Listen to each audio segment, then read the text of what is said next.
తెలంగాణలో net zero future city 765 చదరపు కిలోమీటర్ల విస్తీర్ణంలో అభివృద్ధి. ఈరోజు తెలంగాణ రాష్ట్రంలో చేపట్టిన భారీ అభివృద్ధి ప్రాజెక్ట్ గురించి తెలుసుకుందాం. తెలంగాణ ముఖ్యమంత్రి శ్రీ యనుమల రేవంత్ రెడ్డి నేతృత్వంలో భారత ఫ్యూచర్ సిటీని అభివృద్ధి చేయాలని ప్రభుత్వం నిర్ణయించింది. ఈ ఫ్యూచర్ సిటీ 765 చదరపు కిలోమీటర్ల విస్తీర్ణంలో అభివృద్ధి చేయబడుతుంది. హైదరాబాద్ నుండి సుమారు 65 కిలోమీటర్ల దూరంలో శ్రీశైలం మరియు నాగార్జున సాగర్ హైవేల మధ్య ఉన్న మూచర్ల ప్రాంతంలో నిర్మించబడుతుంది. ఆర్టిఫిషియల్ ఇంటెలిజెన్స్, జీవ వైద్య శాస్త్రాలు, ఎలక్ట్రానిక్ తయారీ, విద్య, ఆరోగ్య, వినోదం, సినిమా ఉత్పత్తి, ఫిల్మ్ ప్రొడక్షన్, టూరిజం, ఎలక్ట్రానిక్ వాహనాలు, శక్తి నిల్వ, జ్ఞాన మౌలిక వస్తువులు వంటి విభాగాల్లో అభివృద్ధి.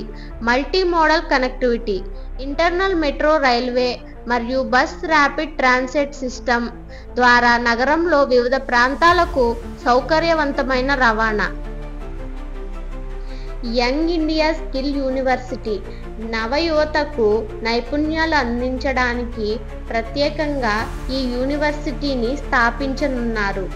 ఫార్మ్ హబ్, మునుపటి ఫార్మ్ సిటీ ప్రణాళికను రద్దు చేసి ఫార్మ్ హబ్ను అభివృద్ధి చేయడం. స్పోర్ట్స్ సిటీ, అంతర్జాతీయ ప్రమాణాలతో క్రీడా సదుపాయాలు కలిగిన స్పోర్ట్స్ సిటీ నిర్మించడం. Film production zone, Telugu cinema పరిశ్రమకు మద్దతుగా ప్రత్యేకంగా ఫిలిం ప్రొడక్షన్ జోన్ ఏర్పాటు చేయడం. ముఖ్యమంత్రి శ్రీ రేవంత్ రెడ్డి మాట్లాడుతూ ఈ నగరాన్ని భారతదేశంలోనే ఆదర్శ నగరంగా అభివృద్ధి చేస్తాం. ఇది సుస్థిర అభివృద్ధి, ఆధునిక సాంకేతిక మరియు సామాజిక సమానత్వం కలిగిన నగరంగా నిలుస్తుంది అని తెలిపారు. ఈ ప్రాజెక్టు అమలు కోసం ఫార్చ్యూన్ సిటీ డెవలప్మెంట్ అథారిటీని ఏర్పాటు చేశారు. ప్రాజెక్ట్ అమలుకు అవసరమైన నిధులను రాష్ట్ర ప్రభుత్వం కేటాయించింది. అయితే ఈ ప్రాజెక్టుకు సంబంధించి భూమి స్వాధీన చట్టం ప్రకారం కొన్ని చట్టపరమైన సవాళ్లు ఎదురవుతున్నాయి.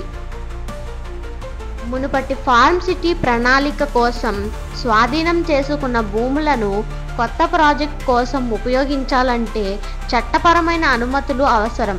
ఈ విషయంపై ప్రభుత్వం సమీక్ష చేపట్టింది. ఈ ప్రాజెక్ట్ పూర్తయితే తెలంగాణ రాష్ట్రం సుస్థిర అభివృద్ధి, ఆధునిక సాంకేతిక మరియు సామాజిక సమానత్వం కలిగిన నగరంగా దేశంలోనే ఆదర్శంగా నిలుస్తుంది.